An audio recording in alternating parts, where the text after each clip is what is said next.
2019년 12월 11일 수요일 돈다방 미스리 시작하겠습니다. 12월 10일 화요일 뉴욕 증시는요. 아직까지 마감 시간이 1시간 20분 정도 남아 있습니다. 그런데 오늘 종가까지 기다려봤자 그닥 특별히 나올 얘기가 없을 것 같아서 오늘 좀 방송을 미리 올려드리려고 녹음을 좀 일찍 하고 있습니다.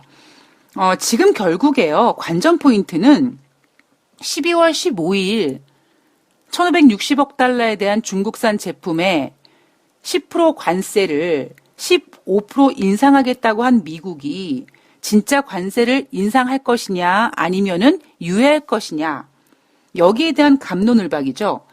월스트리트 저널에 따르면은 유예될 것이다 이런 이야기가 나왔고요. 그리고 CNBC 보도에 따르면 레리 커들로 백악관 국가경제위원회 위원장이 15일 추가 관세 시행될 가능성 여전히 열려있다 이런 얘기도 했다. 결국에 관세 인상 유무에 대해서 갑론을박이 지금 진행되고 있습니다. 글쎄요. 결국 그러면 미쓰리는 이런 시나리오를 한번 써보는 거죠. 내가 만약에 트럼프라면 관세를 인상할까 아니면 유예할까. 사실 여전히 유예 가능성이 큽니다. 제가 앞서 방송에서 첫 번째 시나리오, 두 번째 시나리오, 세 번째 시나리오 이렇게 세 가지 시나리오를 제시해드리면서 미쓰리는 세 번째 시나리오가 될 가능성이 높습니다라는 이야기를 앞서 해드렸습니다.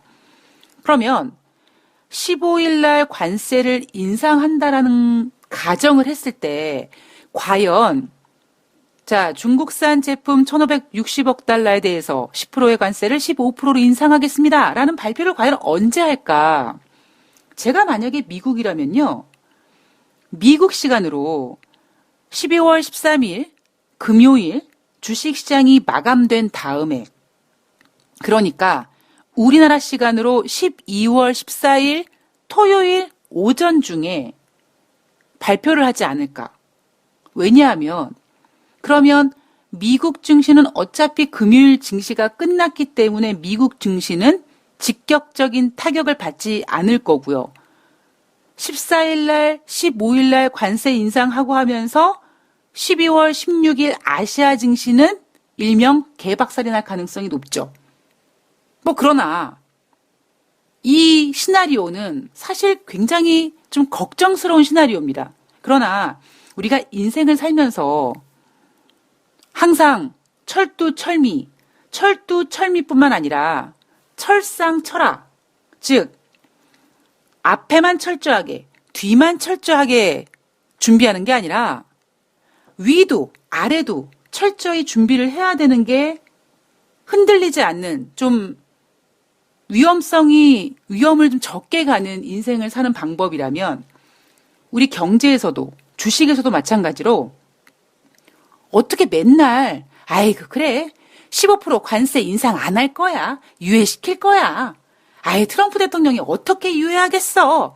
이런 시나리오만 가지고 있지 말고 사람이 설마가 사람 잡는 게 무섭죠? 그것처럼 설마라는 그 설마의 가능성까지 한번 시나리오를 가지고 가보자라는 거죠. 유예 가능성 매우 큽니다. 거의 유예 가능성이요. 저는 99.2% 정도? 예. 그렇다면 그 0.8%의 가능성, 즉 12월 15일 날 관세를 인상한다라고 했을 때 관세 인상하면 어떻게 하지? 이렇게 그냥 한탄만 하고 있는 게 아니라 만약에 미국이 관세 인상을 발표한다면은 언제 발표할 것인가? 언제 가장 미국 증시에 타격을 주지 않고 중국 증시에 타격을 강하게 줄 수 있는 때를 맞춰서 할까라는 거를 우리가 고민해 본다면 최소한 그 전에 만약에 미국이 유예하겠다라는 거를 발표한다면요. 이번 주 안에 발표할 가능성이 높습니다. 그래야지만 미국 주식시장이 유예 가능성으로 12월 13일 아마 사상 최고치를 찍고 끝낼 가능성이 높으니까요. 그런데 만약에 이번 주 안에 우리나라 시간으로 금요일 장중에도 계속 유예 어떤 기사가 나오지 않는다면 물론 그 이후에도 유예 가능성이 나올 수는 있습니다만 우리가 그 0.8% 미쓰리가 생각하고 있는 기준으로 0.8%에 되는 만약에 관세를 인상한다면 언제? 이것까지 한번 감안해 보자라는 거죠. 제가 인생을 살면서요. 글쎄요. 지금까지 살아가면서 정말 많은 시행착오를 겪었고, 물론 지금도 겪고 있습니다. 제가 2019년 이제 12월 31일이 되면 저에게는 정말 역사적인 10주년 기념이 되거든요. 제가 방송에서 종종 말씀드렸듯이 2009년 12월 31일 날 제가 정말 땡전 한 푼 없어서 정말 쌀이 없고 밥이 없고 쌀은 있지만 정말 김치 조각 하나 없어서 제 멘토님한테 12월 31일 날 송년회를 하면서 둘이 이제 간단하게 소주 한 잔 마시면서 멘토님, 저 12월 마지막 날 선물로 계란 한 판이랑 김치 좀 사주세요. 저 그거로, 다시 재기하고 싶습니다. 그랬던 기억이 있거든요. 그게 2009년 12월 31일입니다. 그러면 2019년 12월 31일은 그렇게 제가 10년을 보낸 시간들이었거든요. 지금 생각해보면 정말, 어찌 보면 고통스러운 시간이었고, 힘든 시간이었고, 다시는 돌아가고 싶지 않은 시간이지만, 제가 지난 10년 동안 느꼈던, 배웠던, 그리고 제가 성장했던 그 어떤 기본은 뭐냐면, 제가 그동안 특히 주식시장에서 철두철미하지 못했고, 하물며 철두철미가 안 되는데 철상철하는 됐겠습니까? 그러니까 그런 걸 하지 않았기 때문에 제가 당했던 모든 것들을 다시는 당하지 말자. 인간관계든 또 어떤 돈의 문제든 정말 한 시간 한 시간 하루하루를 시간을 체크해 가면서 내가 뭘 놓쳤지? 내가 혹시 이런 가능성이 있지 않나? 저런 가능성이 있지 않나? 이거를 계속 점검했던 시간이 저에게 지난 10년이었습니다. 제가 그 팟빵 게시판에 우리 지구사랑님께서 그 정말 저에게 대한 그 칭찬의 글을 올려주셨는데요. 부족한데 그렇게까지 대단하게 봐주셔서 너무 감사하고 여하튼 제가 지난 10년 동안의 어떤 그런 겪었던 고난의 길들, 그리고 그 고난의 길들은 그 전에 제가 그렇게 하지 못했기 때문에 너무나 큰 피해를 봐서 그 큰 피해에 대한 어찌 보면 벌이라고 생각했거든요. 그렇다면 가급적이면 개인 투자자분들이 주식시장에서 그 고통의 시간을 좀 덜 겪으셨으면, 예, 저는 그런 생각을 좀 하고 있습니다. 미국과 중국의 무역협상, 지난 앞서 방송에서 미쓰리가 1번, 2번, 3번, 3번의 시나리오가 있다. 판을 깨느냐, 아니면 정말 완벽하게 합의를 하느냐, 아니면 연기하고 또 무언가 이렇게 얘기를 계속 해보자고 할지, 미쓰리는 무조건 3번입니다. 자, 그러나 그래 3번이야? 유예될 거야. 그게 99.2%. 그럼 0.8%는 아이고 관세 인상하면 어떻게 되지? 아이고 지구 멸망하는 거 아니야? 이게 아니라 특히 주식을 하는 사람의 입장으로 봤을 때 과연 진짜 미국이 한번 중국에게 한번 너 엿먹어봐라. 그리고 관세 인상을 딱 한다라고 가정했을 때 12월 15일이 기준이라면 과연 언제 그 폭탄을 터뜨릴 것인가라도 한번 생각해 보자라는 거죠. 제가 가장 안타까웠던 기사 내용 중에 하나가 뭐냐면 인간이 평생 살아가면서 뇌를 그렇게 많이 쓰지 못한다고 하죠. 예. 그 얘기는 여러분들 이 청취자님들의 어떤 그 연령대가 최소한 10대는 없으실 것 같고 가장 많은 연령대가 40대, 50대시거든요. 그러면 그분들은 나 머리 굳었어, 이제 틀렸어 이게 아니라는 거죠. 아직 여러분 공간이 많아요. 그러니까 많이 그 가능성을 열어두고 계속 생각하고 이런 가능성 저런 가능성 해피엔딩이라면 그 해피엔딩도 세부적으로 새드 엔딩이라면 새드 엔딩조차도 세부적으로 한번 계획을 짜보자라는 거죠. 자, 우선 트럼프 대통령의 탄핵 이야기 먼저 짚어보도록 하겠습니다. 어차피 미국과 중국의 무역 협상은요, 뚜껑을 열어봐야 되고요. 제가 잠시 전에 말씀드렸던 것처럼 그거는 해피엔딩이면 해피엔딩대로, 그리고 해피엔딩이 아니라니까요. 그냥 해피엔딩을 빙자한 질이 멸렬이 될 거고, 만약에 진짜 우리가 왜 에이 설마 했는데 진짜 확확 당했던 적이 몇 번 있으니까 긴장을 좀 하고 가만히 있어봐죠. 미국이 저거 중국 연맥일 수도 있겠는데 혹시 모른다 한번 긴장해 보자라고 했을 때 일단 12월 13일까지 어떤 그 전에 무언가 답이 나오기 전까지 우린 기다려야 되잖아요. 언제까지 우리가 미국과 중국의 무역 협상만 가지고 붙잡고 늘어지겠습니까? 다른 것도 점검해 봐야죠. 자, 제일 먼저 트럼프 탄핵에 대한 이야기를 짚어보도록 하겠습니다. 민주당이 12월 10일 워싱턴 DC 국회의사당에서 기자회견을 가졌죠. 자, 의회방에 적시했습니다. 그리고 다음 주, 그러니까 12월 16일부터 20일까지 표결에 붙일 예정이라고 합니다. 자, 트럼프 대통령이 무슨 잘못을 했길래 첫 번째, 미국의 헌법을 위험에 빠뜨리게 한 죄. 두 번째, 2020년 대선의 진실성을 저해한 죄. 세 번째, 국가 안보를 위태롭게 한 죄. 이 죄를 지었다. 이렇게 해서 다음 주에 표결에 붙일 예정이라고 합니다. 자, 그렇다면 트럼프 대통령은 미국 대통령 중에서 세 번째로 탄핵에 직면한 대통령이 되는 거죠. 최근에 대통령 중에 클린턴이 있었죠. 맨 처음에 트럼프 대통령의 탄핵 이야기가 나왔을 때 많은 전문가들이 뭐라고 얘기했냐면 야, 미국은 역사적으로 대통령이 탄핵됐던 적이 없어. 그러니까 탄핵 가능성은 제시됐지만 그거 안 돼. 그렇게 됐던 적은 없어. 그래서 트럼프 대통령도 역시 탄핵이 안 될 거야 라고 생각을 했는데 막 또 갑자기 또 막 민주당에서 막 추진하고 막 이러니까 가만히 있어봐 또 탄핵이 될 것 같기도 하고 야, 난 모르겠다 이런 의견들이 지금 팽배합니다. 여러분들께서 저에게 물어보신다면 저는 뭐 탄핵이 될지 안 될지는 사실 잘 모르겠고요. 아직은 모르겠고요. 그냥 재선은 안 될 것 같습니다. 라는 것이 아직까지 저의 의견입니다. 자, 트럼프 대통령 가만히 있지 못하죠. 트위터에다가 우리나라 역사에서 아마도 가장 강력한 경제를 만들어낸 대통령을 가장 성공적으로 임기를 보내고 그 뒤에 무슨 얘기가 있겠습니까? 트럼프 대통령이 진짜 하고 싶었던 얘기는 이걸 거예요.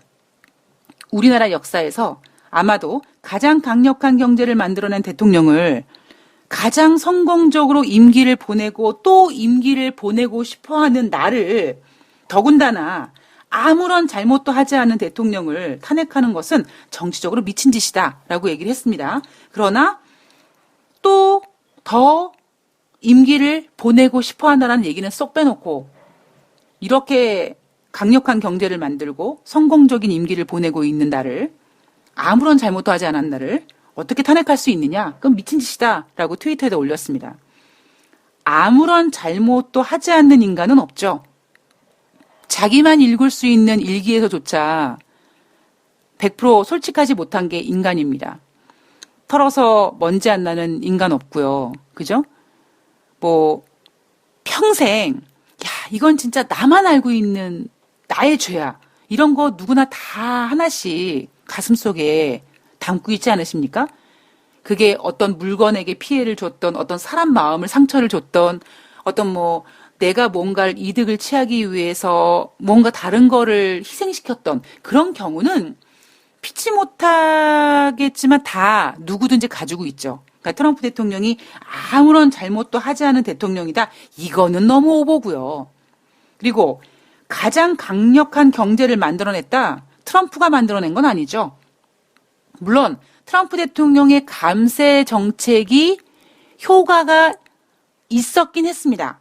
그러나 결국 큰 그림으로 봤을 때는 이제 입이 아파서 더 이상 얘기를 못하겠어요. 너무 하도 많은 얘기를 해서 하도 많이 얘기해서 그게 뭐예요? 2008년도 금융위기 이후에 2010년도 유럽발 금융위기 이후에 그 풀리기 시작했던 그 돈 그 돈을 미국 입장으로 봤을 땐 2015년부터 금리를 인상하면서 좀 이렇게 돈줄을 잴라 그랬는데 2016년 1월 달에 글로벌 경제가 휘청하자 야야야야 연병할 무슨 금리 인상이야 야야야야야 동결 막 돈 더 풀고 그래서 2008년부터 풀렸던 돈이 2016년 2월 달에 다시 더 풀리면서 그러니까 그거 아세요 여러분? 고삐를 풀려고 했다가 실패했을 때 더 에너지가 폭발하는 거 아시죠? 그 에너지가 폭발되고 있을 때 전생에 나라를 구한 트럼프 대통령은 미국의 대통령으로 선거가 되고 당선이 되고 백악관에 입성하면서 가장 강력한 경제를 만들어낸 것처럼 보이는 대통령이 된 겁니다. 예, 저는 그렇게 생각합니다. 그래서 이게 저는 그런 생각을 해요. 우리는 자꾸 글로벌 증시에 대해서 워낙 우리가 지금 뭐 트럼프 하고 있으니까 트럼프가 재선만 되면 그리고 재선하기 위해서 정말 별의별 수를 다 쓸 거야. 그러니까 저렇게까지 트럼프 대통령이 재선되고 싶어서 안다라고 분위기상 재선될 것 같은데 증시가 무너지지 않을 거야라고 보는 거는 너무 좀 얕게 보고 있는 게 아닌가. 그게 제가 늘 말씀드리죠.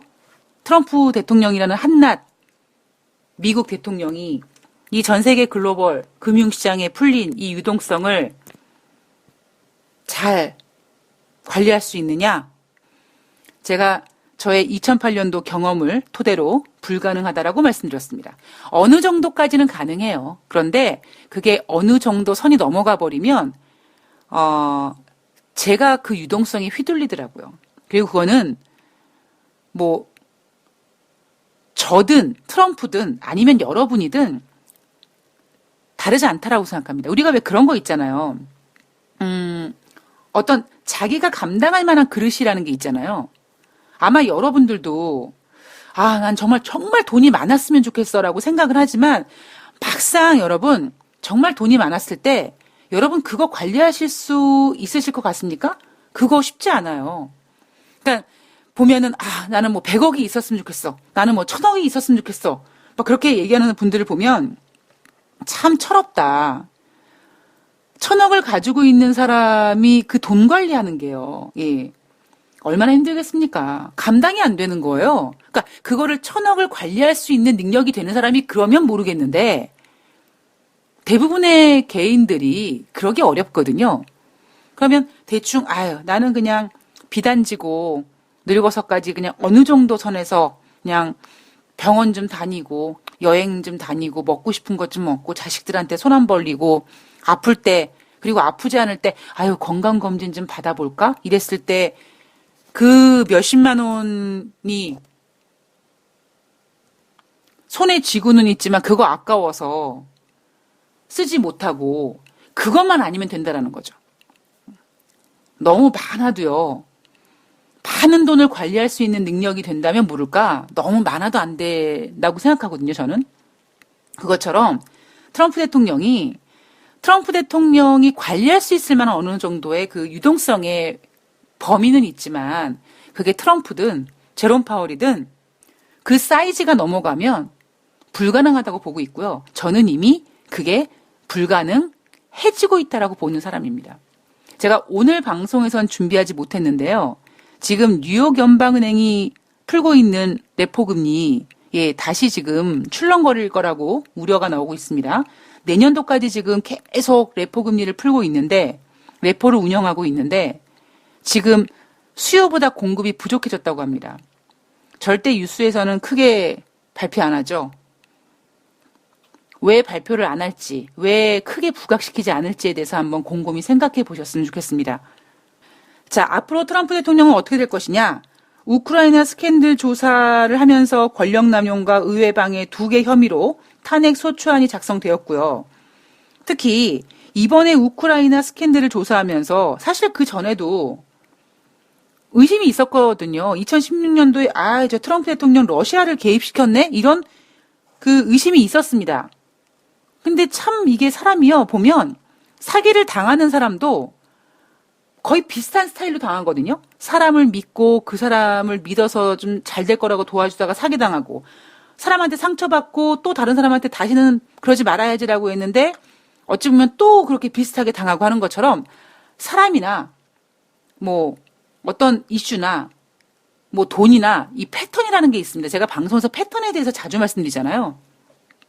트럼프 대통령도 2016년 러시아 개입설이 있었는데 내년도 대선을 앞두고 이번에 우크라이나 대선 개입 이야기가 또 나왔단 말이에요. 그러면서 지금 탄핵까지 가게 된 거죠. 자, 내년도 1월 상원에서 최종 심판 판정될 계획이라고 합니다. 물론 가능성은 없죠. 상원에서 미쳤습니까? 트럼프 대통령을 탄핵시키게 공화당이 장악하고 있는데. 자, 그러면 어머, 미쓰리, 그럼 트럼프 탄핵 안 되는 거야? 전 몰라요.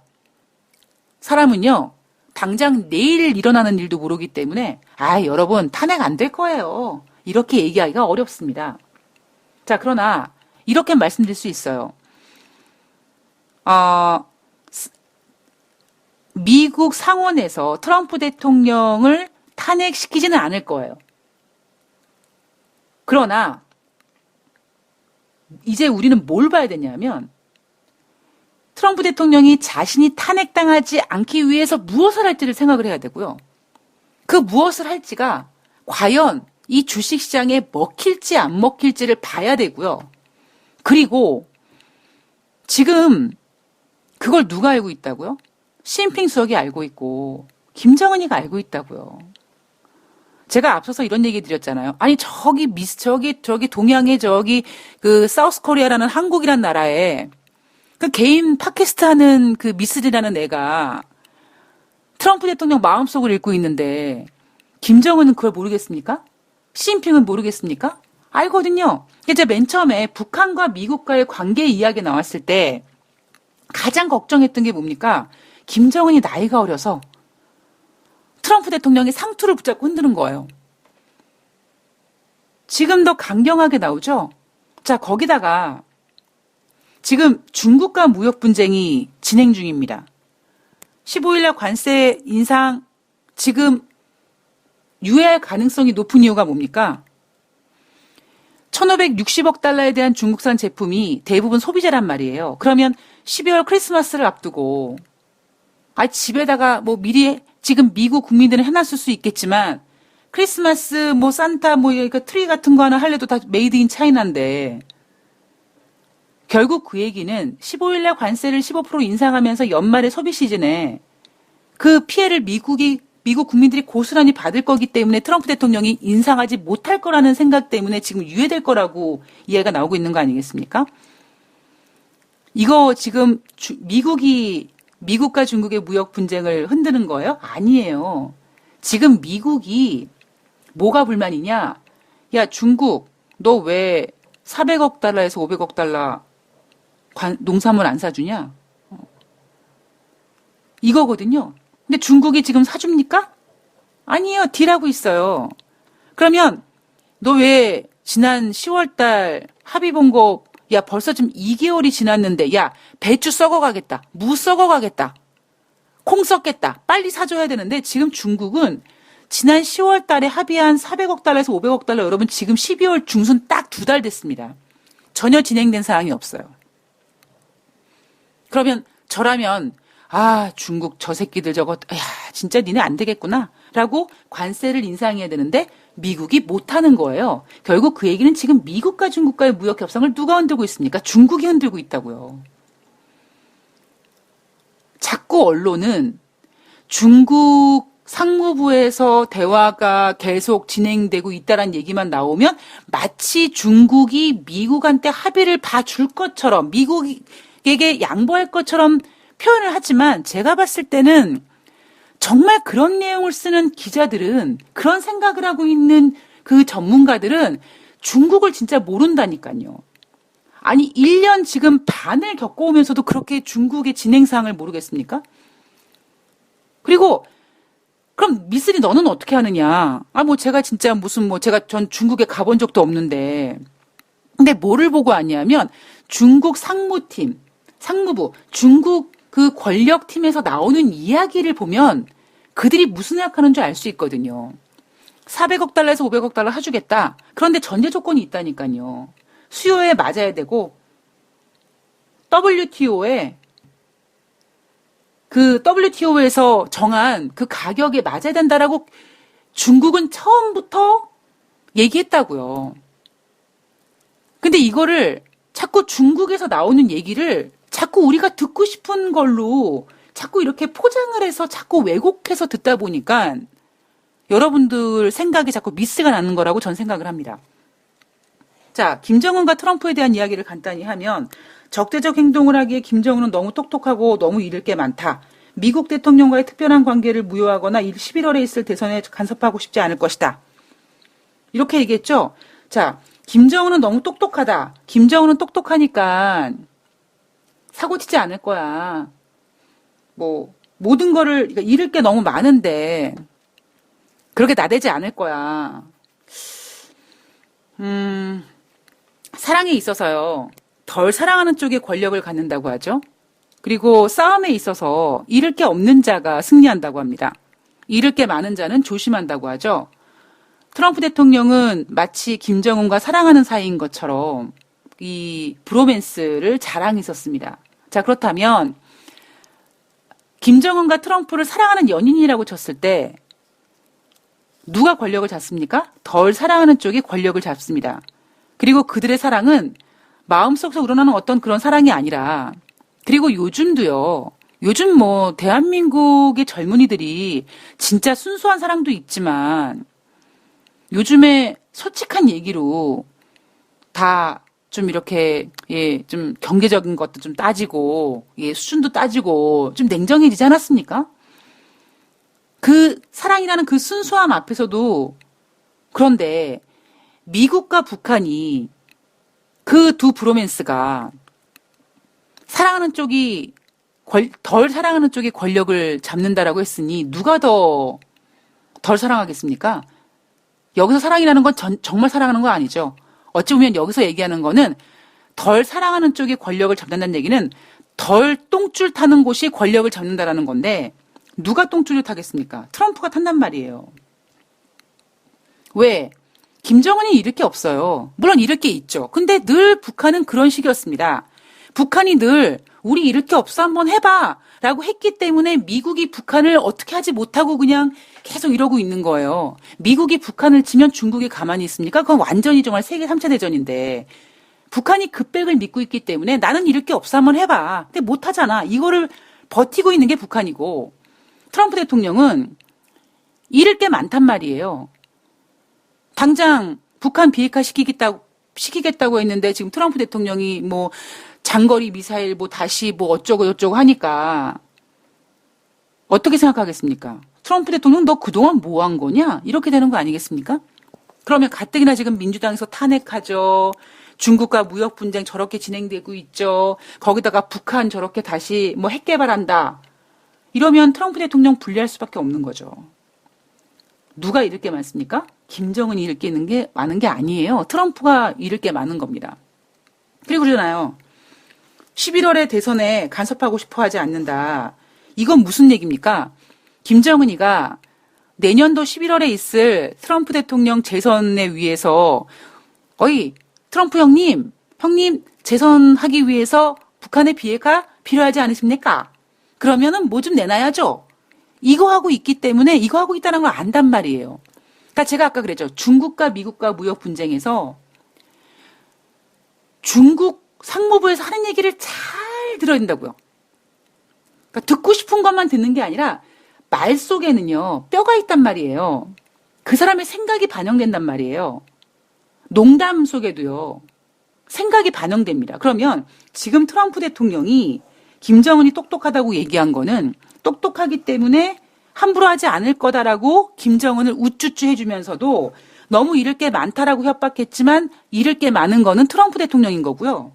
11월 대선에 간섭하고 싶지 않은다. 이건 무슨 얘기입니까? 어이 김정은 네가 나 11월 달 대선 때문에 이렇게 나를 흔들고 내 상투를 붙잡고 흔들려고 하나 보네. 이 얘기 하는 거예요. 즉 그 얘기는 아이고 김정은이가 내 대선 문제를 가지고 이렇게 나를 흔들려고 하는구나 라는 불안감이 표출된 이야기라고 저는 생각을 합니다.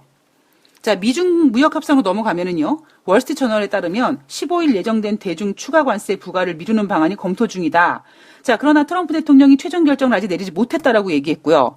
아까 레리 코들로 국가경제위원장이 15일 날 강행될 수도 있다라는 얘기했습니다. 그러나 이건 아직 몰라요. 자, 15일 날 1,560억 달러치 중국산 제품에 10%의 관세가 15% 관세로 인상됩니다.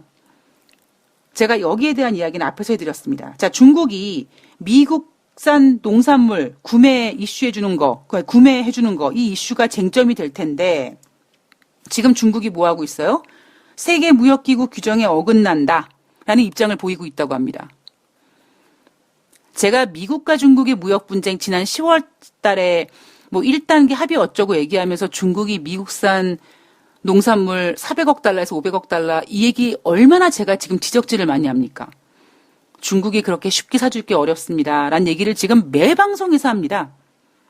자, 전화 접촉이 최소 열흘 넘게 없었다고 합니다. 지난번에 트럼프 대통령이 영국으로 건너가서 나토 정상회의에 가서 강경 발언을 했죠. 제가 그때 뭐라고 했습니까? 그 강경 발언은 북한에 대한 강경 발언이든 중국에 대한 강경 발언이든 다 모두 뭡니까? 미국 국민들 들어보세요. 내가 당신들을 위해서 이렇게까지 내가 열심히 하고 있습니다. 라는 거 보여주기 위함이었다. 자, 그럼 강경 발언으로 주식이 하락하니까 어떤 이슈가 나왔습니까? 지난 12월 4일, 일주일 전입니다. 트럼프 대통령 사위가 미중 무역 협상에 관여했다. 이 기사 흘리면서 증시 반등시켰잖아요. 그런데 제가 그 다음부터 트럼프 사위가 활약이 나타나지 않았다. 한 번도 기사가 나오지 않았습니다. 진짜 트럼프 대통령 사위가 미중 무역 협상에 관여를 했는지, 어떤 관여를 했고 어떤 미팅에 참석했는지 하나도 나오지 않고 있어요. 그런데 결국 나중에 봤더니 전화 접촉이 최소 열흘 동안 없었다. 그러면 지금 12월 10일이니까 12월 1일부터 12월 10일까지 미국과 중국은 협상에 관련돼서 전화통화가 없었다라는 겁니다. 제가 12월 4일 날 트럼프 대통령 사위가 미중 무역 협상에 관여했다라는 거 트럼프 대통령의 굉장히 철저한 계산된 행동이라고 제가 말씀드렸잖아요. 자, 이제 좀 다른 얘기를 해보면은요. 국제 금값에 대한 이야기를 오랜만에 좀 해드리면, 국제 금값 한 1년 2개월 전쯤에 미쓰리가 1118달러, 뭐 1200달러 안착을 하고 어쩌고 하면서 1400달러, 1500달러 왔을 때 이 가격대 내가 하지 않을 거다라는 이야기를 계속 해드렸죠. 그러면서 제가 뭐라고 했냐면, 아니 안전자산이 꼭 금일 필요가 있느냐. 뭐 가상화폐일 수도 있고 아니면 뭐 다른 원자재일 수도 있다. 그런데 지금요, 원자재 중 가장 선호도가 높은 금이 연초 대비 지난 9월 달까지 20% 상승했다고 합니다. 이게 9월 달까지니까 그 얘기는 뭡니까? 9월 달 이후에 지금 금값이 하락하고 있다는 거죠. 여러분 9월 달이 언제였습니까? 사람들이 금 사야 될 것 같아, 금 사야 될 것 같아. 이게 겁나 많이 나왔을 때입니다. 그때가 언제예요? 고점이에요. 주식시장이나 부동산이나 거의 그렇게 막 사야 돼, 막 지금 못 사면 막 큰일 날 것 같아. 내가 못 가지면 막 날아갈 것 같아. 이렇게 뭔가 그런 그 지름신 같은 귀신이 씌면 그게 저는 고점이라고 생각을 하거든요. 그런데 재밌는 건 만약에 최근 3개월 내 금 ETF를 샀다면 손실했을 가능성이 컸다고 합니다. 돈다방 미쓰리 청취자님들은 혹시 미쓰리 이야기를 듣고 나 그래서 금은 안 샀어. 다행인 거죠? 대신에 뭐가 올라가느냐? 친환경 자동차 매연을 줄이는 촉매제인 팔라듐이 지금 사상 최고치를 기록하고 있다고 합니다. 글쎄요, 저는 팔라듐이 될 수도 있고요. 예. 그리고 저는 오히려 내년의 실질적인 화두는요, 그러니까 캐시리스? 현금 대신할 수 있는 그 무언가. 그게 뭐 암호화폐든 뭐든 어쨌든 간에, 예, 그거에 대한 정말, 예, 뭔가 새로운 판이 좀 벌어질 것 같다는 생각을 하고 있고, 거기에 대한 이야기는 제가 나중에 또 다시 한번 확인해 드리도록 하겠습니다. 자, FOMC는 12월 달 회의 조립했고요. 내일 결과 발표하죠. 제가 내년도의 어떤 화두는 디지털 화폐, 예. 미국 페이스북에서 디지털 화폐 리브라를 발행하겠다 하고 얘기했더니 각국 정부가 반대해서 좀 주춤하고 있는데 중국은 늦어도 내년 상반기 선전과 수저우 등 주요 도시를 시작으로 디지털 화폐 시범을 해서 유통시키겠다고 발표를 했습니다. 인민은행이 세계 최초로 디지털 화폐를 발행하는 중앙은행의 기능을 할 것이다라고 얘기했습니다. 여러분, 위안화는요, 지금 현재 하나도 포함되어 있지 않은, 그러니까 한국의 원도 감이 포함되어 있지 않는 긴축화폐에 포함이 됐습니다. 몇 년 전에. 그런데 막상 위안화가 긴축화폐에 포함이 됐지만 그렇게 유통이 잘 되고 있지 않아요. 여전히 지금 글로벌은 뭡니까? 달러예요. 달러의 힘이란 말이에요. 자, 그러면 보세요, 여러분. 1단계가 미국과 중국의 관세 전쟁이었죠. 제가 미국과 중국의 관세 전쟁이 12라운드 중에 1라운드라고 했죠. 자, 두 번째 전쟁이 뭐겠습니까? 화폐 전쟁이거든요. 그럼 이 화폐 전쟁이 뭐겠습니까? 중국 입장에서는 연준이 안 입고온 거예요. 뭐 안 입고다라기보다 니네 연준이 뭔데 그렇게 글로벌 금융시장을 줬다 폈다 하냐. 그리고 어찌 보면 암호화폐가 생긴 이유도 2008년도 금융위기 이후에 달러에 대한 피로감이 누적돼서 만들어진 게 아니겠습니까? 그럼 제가 만약에 중국이라면 이제 앞으로 현금 없는 캐시리스 시대를 맞이하여 뭐 하겠습니까? 선두 쳐야죠. 뭐 될지 안 될지는 모르겠습니다. 이것도요 쉽지 않아요. 마치 미국이 중국에게 관세를 부과했을 때 미중 무역 관세 전쟁이 금방 끝날 것처럼 미국의 승리로 금방 끝날 것처럼 했지만 이렇게 지리멸렬하게 오는 것처럼 지금 중국이 인민은행이 세계 최초로 디지털 화폐를 발행하는 중앙은행 기능을 하기 위해서 내년에 선전과 수저우 등의 주요 도시를 시작으로 디지털 화폐 시범을 유통시켜서 뭔가 FMC 같은 인민은행을 만들고 싶은 게 중국의 생각인 거죠. 왜냐하면 그래야지만, 즉 돈을 쥐락펴락 해야지만, 그리고 그 돈의 가치를 올렸다 내렸다 할 수 있는 파워가 있어야지만 미국을 상대할 수 있기 때문에. 그런데 이 중국의 계획은요, 쉽지 않습니다. 쉽진 않지만 시도는 할 거라고요. 왜냐하면 이게 그냥 역사적인 대세거든요. 우리가 마치 10년 전에 어떻게 스마트폰으로 주식을 할지, 스마트폰으로 어떻게 인터넷 뱅킹을 할지, 이렇게 유튜브가 인기를 끌지 10년 전에 알았겠습니까? 어떻게 터치로 휴대폰을 이렇게 할지 몰랐잖아요. 그것처럼 10년 뒤에는 정말 우리 동전 못 벌 수 있어요. 지폐가 없어질 수 있단 말이에요. 그럼 결국 지폐가 없어진다라는 거는 지폐 화폐를 대표해서 뭔가 다른 거가 대신된다면 중국은 그거 치고 나가려고 할 겁니다.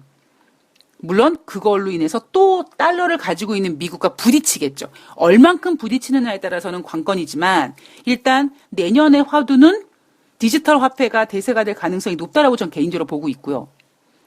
그 두 번째, 제가 앞서서 중국이 홍콩을 죽이는 이유, 죽이는 방법, 무력 행사하느냐 아니면 홍콩의 경제를 박살내느냐. 그래서 홍콩의 경제를 박살내고 그 옆에 있는 선전을 키우겠다. 그 선전에서 일을 하면은 뭐 주민권을 준다 이런 거 발표했는데 디지털 화폐 선전에다가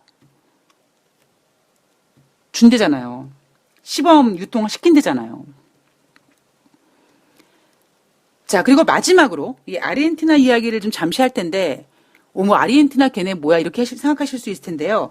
지난 10월 27일 대선에서 페르난데스 대통령이 당선했습니다. 취임식을 했어요. 자, 그런데 이 사람이 IMF와 채무 조정을 위한 협상을 서두르지 않겠다라고 얘기했습니다. IMF에서는요, 이 아르헨티나 당장 1,010억 달러 채권 상환해라. 그리고 니네 GDP 100%가 육박하는 정부 부채 비율 낮춰라. 라고 했지만 이 페르난데스 대통령은 아르헨티나를 위한 타임라인에 맞춰서 IMF 재협상 스케줄을 짤 것이다. 라고 이게 뭐라 그럴까요? 예, 그냥 협상하려고 이렇게 지금 뒤를 제시하고 있는 거죠. IMF에서 이게 뭐하고 니네 비가 안 갚어? 근데 아르헨티나에선 아이 몰라 우리가 갚을 여력이 될 때까지 기다려봐. 우리가 뭐 안 갚는다 그랬냐. 근데 지금은 모르겠네. 다시 한번 얘기해볼까? 이러고 있는 거고요. IMF는 똥줄 타고 있는 거고 지금 페르난데스는 IMF와 딜을 하기 위해서 서두르지 않겠다라고 얘기했습니다. 자, 문제는 뭐냐면 이 페르난데스 대통령이 뭐 금융위기를 벗어나기 위한 뭐 명확한 어떤 그 경기 전략이 없다라는 겁니다. 그럼 이렇게 마냥 IMF에다가 배째. 그래. 우리가 시간 되면 협상하지 뭐. 니네가 어떻게 할 건데. 막 그랬을 때 혹시 이런 부분에서 또 IMF와 아르헨티나 이런 문제가 언제든지 노출될 수 있습니다. 왜냐하면 여러분 지난번 아르헨티나 예비 대선 때 이 페르난데스 후보가 예비 대선 때 지지율을 높게 받자 아르헨티나 화폐 가치가 막 급락하고 주식시장이 막 20%씩 변동하고 난리 브로스를 쳤거든요. 근데 진짜 이 사람이 지금 대통령이 됐단 말이에요. 그러니까 우리는 지금 미국과 중국의 무역 협상이 과연 15일날 관세를 유예하냐, 뭐 연장하냐, 연기하냐, 뭐 인상하냐 여기에 대한 관점인 거지. 거기다가 연말이어서 뭐 그냥 올해도 지나가고 뭐 그냥 뭐 정신없고 그냥 이래서 지금 우리가 외면하고 있는 거죠. 이런 문제들은 언제든지 여러분들이 나 바빠 죽겠네, 나 모르겠고 뭐가 관심인지 모르겠고라고 했을 때 뻥 터질 가능성이 높다라는 겁니다. 자, 제가 지금 이제 방송을 거의 이제 마감을 해야 되는데 아직까지 미국 주식가 끝나지 않았어요. 제가 지금 계속 녹음을 하면서 보고 있는 기사 내용이 뭐냐면 유예될 것이다 라는 얘기가 나오고 있습니다. 자, 돈다방 미스를 청취하시는 분들은 뭘 알고 계셔야 된다고요? 가장 많은 가능성 유예할 것이다. 즉 트럼프 대통령은 어쩔 수 없이 유예를 시켜줄 것이다. 왜? 중국이 지금 농수산물 400억 달러, 500억 달러 붙잡고 흔들고 있거든요. 두 번째, 만약에 트럼프가 빡 돌아가지고 옌병 한번 중국 엿먹어봐라 하고 만약에 관세를 인상한다면 과연 이번 주 내에 뭔가 결과가 나올 텐데 만약에 그렇게 최악의 시나리오가 나온다면 여러분들이 트럼프라면 언제 인상 발표를 할지 그것도 한번 고민해 보시기 바랍니다. 저는 미국 시간으로 만약에 인상한다면 13일 가능성이 높지만 여러분들께서는 나는 뭐 좀 미리 할 수도 있고 나는 뭐 이렇게 그러나 어쨌든 12월 15일 이후는 아니겠죠. 그러니까 여러분들께서도 그런 시나리오를 한번 가져보셨으면 좋겠습니다. 우리나라 주식시장 외국인들이 뭐 4조 넘게 팔았다는 얘기 나오고 있고 뭐 그러나 그래도 꾸역꾸역 2100포인트를 눈앞에 두고 있습니다. 자, 미국 주식시장은요. 제가 오늘 종가를 확인하지 않고 방송을 미리 녹음하는 이유는 큰 변동하지 않고 혼조세예요. FOMC 회의, 미국과 중국의 무역 협상에 관련된 것 이런 것들이 시장을 크게 움직이지 않고 그러나 미국은 이 정도로 혼조세 혹은 약보합, 강보합 정도로 움직여도 괜찮습니다. 그런데 괜찮은 게 아니라 미국 증시가 괜찮은 게 아니라 뭐가 괜찮아야 됩니까? 여러분들의 계좌가 괜찮아야죠. 자, 오늘 돈다방 미스리가 준비한 내용은 여기까지입니다. 자, 제가 요즘 보니까요 패턴이 수요일날 방송 올리고 토요일날 올리고 이렇게 일주일에 2번 정도 올리는 것 같아요. 근데 저도 그렇게 어떤 제가 하고 있는 일에 대해서 크게 부담이 없고 그리고 여러분들께서도 뭐 매일 들으시다가 그렇게 좀 아쉬운 부분도 있지만 그래도 중요한 타이밍에 좀 제가 방송을 올리려고 노력을 해서 뭐 이 패턴으로 좀 이렇게 당분간 이어가도 나쁘지 않을 것 같습니다. 자, 여러분 오늘 12월 두 번째 주 한가운데 와 있습니다. 행복한 하루 되시고요. 저는 다음 방송에서 뵙겠습니다. 고맙습니다.